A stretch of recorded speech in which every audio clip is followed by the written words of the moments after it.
Ouça agora, Crescendo em Graça e Conhecimento, com temas específicos e relevantes da Palavra de Deus. Daremos continuidade com o estudo da família. Ouça essa mensagem com o capelão Maurício Ribeiro de Arruda.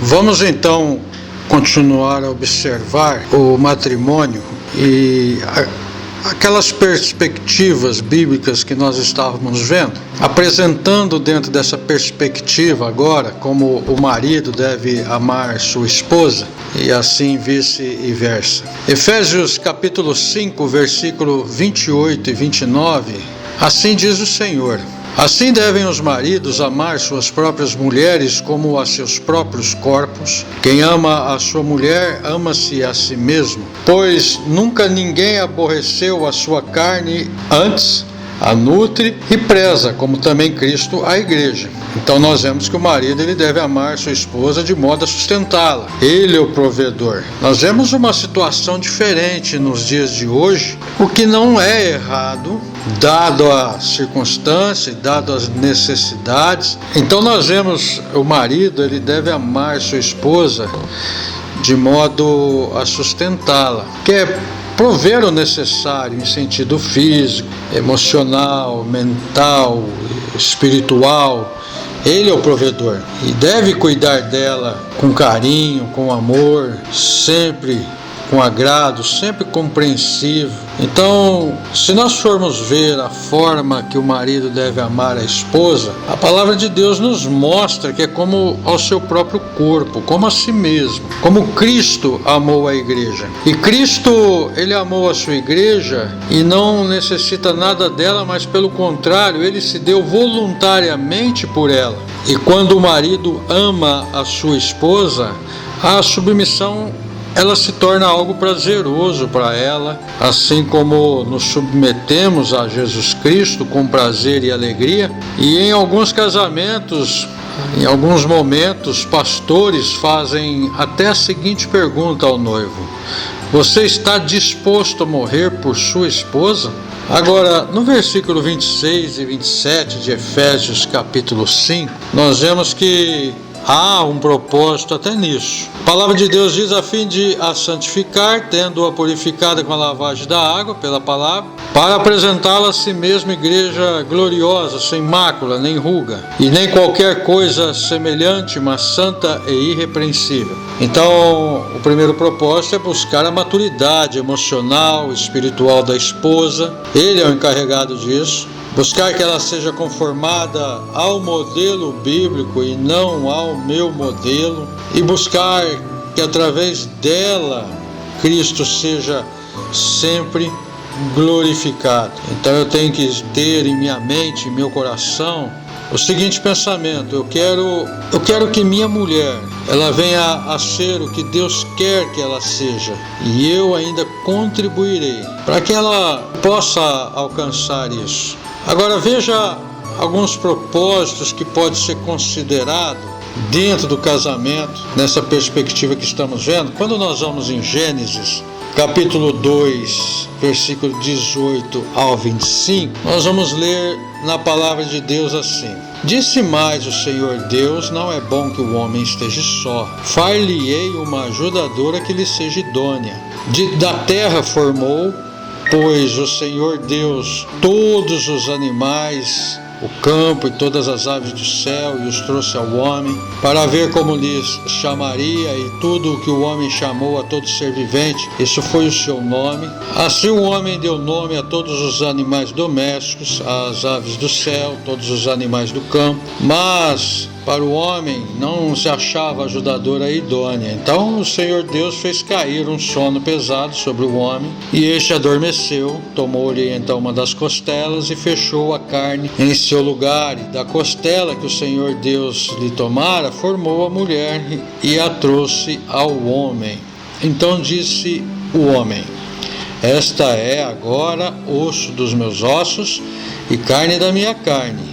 Ela será chamada mulher, porque do homem foi tomado. Portanto, deixará o homem a seu pai e a sua mãe, e unir-se-á à sua mulher, e serão uma só carne. E ambos estavam nus, o homem e sua mulher, e não se envergonhavam. Então, em primeiro lugar, nós vemos o que o propósito de tudo isso para o casamento, o propósito de Deus era completar o homem, porque desde o princípio o homem foi criado para casar-se, e Deus fez isto antes da queda dele. Uma pessoa solteira, ela é incompleta no sentido emocional, social, físico. Pode-se dizer que não, mas biblicamente sim, pois são poucas as pessoas que podem permanecer solteiras ou sem contrair matrimônio.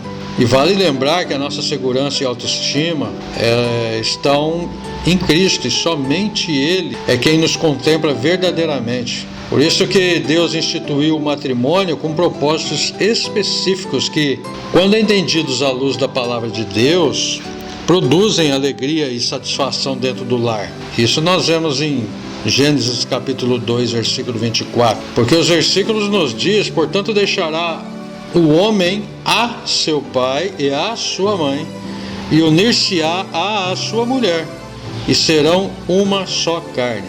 Fora disso, você vai rasgar, você vai cortar, vai sangrar, vai machucar, e acaba, mesmo que una novamente, acaba ficando cicatriz. Então podemos ver que o casamento ele é um pacto ou um acordo. Isso fica evidenciado nos votos que são feitos mutuamente. E este pacto é de companheirismo e comunhão física, emocional e social. Por isso que devemos ser leais, fiéis a este pacto, não traindo ou prejudicando um ao outro, até porque não há motivo para isso. Nenhuma circunstância deve levar a isso. O segundo propósito que nós podemos ver é para a procriação e a boa ordem da sociedade, que é a igreja, o governo, a família, que ele nos diz lá no versículo 27 e 28. Criou, pois, Deus o homem à sua imagem, a imagem de Deus o criou, homem e mulher os criou. Então veja que somos reflexo da Trindade. Então Deus os abençoou e lhes disse: frutificai e multiplicai-vos, enchei a terra e sujeitai-a, dominai sobre os peixes do mar, sobre as aves do céu e sobre a máter da sociedade. Porque quando a família se corrompe, a sociedade também fica corrompida. Isso nós temos visto nos dias de hoje. A família é a forma mais básica de administração, e tudo começa no lar. Quando os filhos são rebeldes, se tornam empregados rebeldes, e em todas as circunstâncias eles vão se rebelar. Sujeição e respeito são plantados dentro do lar. 1 Timóteo capítulo 3, versículo 4, descreve que governe bem a sua própria casa, a liderança, tendo seus filhos em sujeição com todo o respeito. Não é pegar pelo pescoço, não é ser autoritário, ditador, mas é ter a regra de obediência. A regra de obediência que Cristo nos dá, que Deus nos dá através da sua palavra. No versículo 5 de 1 Timóteo capítulo 3, ele continua: pois se alguém não sabe governar a sua própria casa, como cuidará da igreja de Deus? E outra questão também, esse ponto nós vemos que está bem claro, mas outra questão é que esse propósito do matrimônio é para a satisfação dos desejos sexuais e emocionais, e a sua expressão legítima dentro de um contexto divino, para que não caiamos em tentação, porque nós somos tentados a todo momento. Efésios capítulo 5, versículo 31, nos diz: por isso deixará o homem a seu pai e a sua mãe, se unirá à sua mulher, e serão os dois uma só carne. Agora veja 1 Coríntios 7, 1. Ora, quanto às coisas que me escrevesses, bom seria que o homem não tocasse em mulher, mas por causa da prostituição, tenha cada homem sua própria mulher, e cada mulher seu próprio marido. E o marido pague à mulher o que lhe é devido, e do mesmo modo a mulher ao marido. A mulher não tem autoridade sobre o seu próprio corpo, mas sim o marido, e também da mesma sorte o marido não tem autoridade sobre o seu próprio corpo, mas sim a mulher. Não vos negueis um ao outro, senão de comum acordo por algum tempo, a fim de vos aplicardes à oração, e depois vos ajuntardes outra vez, para que Satanás não vos tente para a vossa incontinência. Que aí nós vemos a autoridade, o poder, que é o domínio do seu próprio corpo, e a incontinência, que é a falta de controle. É aquele autocontrole que pode levar ao adultério, à fornicação, até mesmo em pensamentos.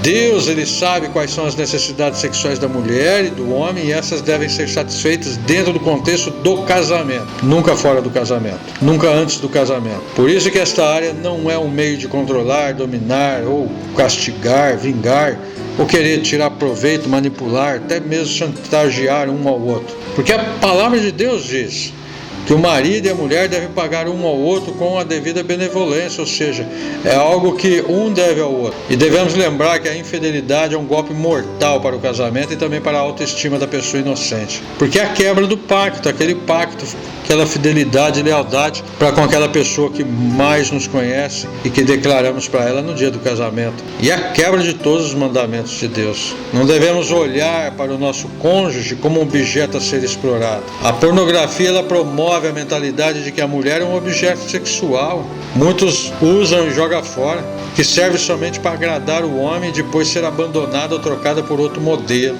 Ela não é escrava ou empregada, mas é uma ajudadora idônea.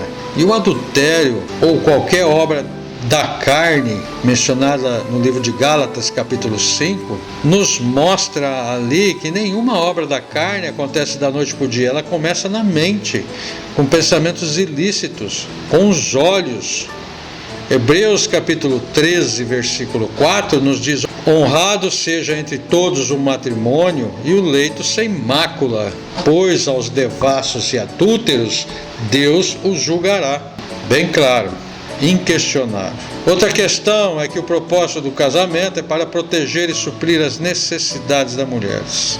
As mulheres solteiras estão expostas a abusos, a perigos de ordem sexual, econômica, emocional. Podemos ver isso lá em Gênesis capítulo 34, versículo 1 e 2. Colossenses capítulo 3, versículo 19, então ele deixa bem claro isso: vós maridos, amai as vossas mulheres e não vos irriteis contra elas.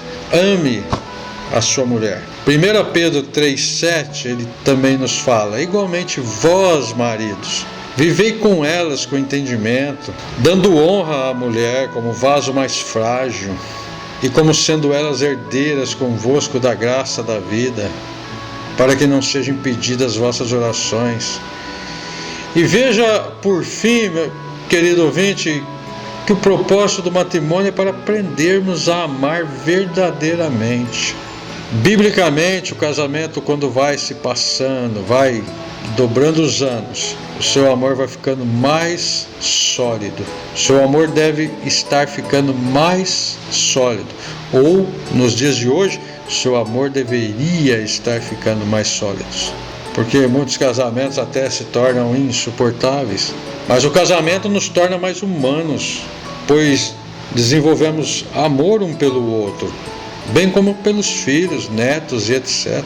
Efésios capítulo 5, versículo 33 nos diz: todavia também vós, quando cada um por si, assim ame a sua própria mulher como a si mesmo, e a mulher reverencia seu marido. Efésios 6:1 já leva aos filhos: vós, filhos, sejam obedientes a vossos pais no Senhor, porque isso é justo. E depois ele traz o alicerce, versículo 2: honra teu pai e tua mãe, que é o primeiro mandamento como promessa. Versículo 3 ele diz: para que te vá bem, sejas de longa vida sobre a terra. Versículo 4 ele nos mostra: vós pais, não provoqueis a ira de vossos filhos, mas criai-os na disciplina e a admoestação do Senhor. Não queira impor aos seus filhos o que você não faz. Não queira impor aos seus filhos o que você não está cumprindo. Os filhos, eles se espelham nos pais. Quer você queira ou não, pessoas, principalmente da sua família, e principalmente o seu filho, está olhando para o seu testemunho. 1 Pedro capítulo 3, versículo 8: finalmente, sede todos de um mesmo sentimento, compassivos, cheios de amor fraternal, misericordiosos e humildes, não retribuindo mal por mal ou injúria por injúria, antes, pelo contrário, bendizendo. Qual o propósito do casamento? Nunca esquecendo que o Senhor Jesus Cristo tem que ser o cabeça no lar. Independente de qualquer que seja o propósito, independente de qualquer que seja o ensinamento, Jesus tem que ser o cabeça no lar. Amados ouvintes, o amor de Deus, a graça de nosso Senhor Jesus Cristo e a comunhão com o Espírito Santo esteja com cada um de vocês.